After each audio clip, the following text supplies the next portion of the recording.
वजीर आला सिंध सैयद मुराद अली शाह भी फुटबॉल के रंग में रंग गए और फुटबॉल वर्ल्ड कप का मैच देखने लियारी पहुंच गए। वजीर आला सिंध मुराद अली शाह ब्राजील का मैच देखने रात गए लियारी पहुंचे और ब्राजील के साउथ कोरिया के खिलाफ फतह पर खासे पुरजोश दिखाई दिए।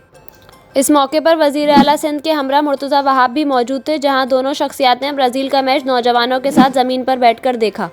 लियारी में बड़ी स्क्रीन पर मैच देखने के लिए खुसूसी इंतजामात किए गए, जबकि लियारी के उस्मान फुटबॉल ग्राउंड पर ब्राज़ील के मैच में फेस्टिवल का समा है।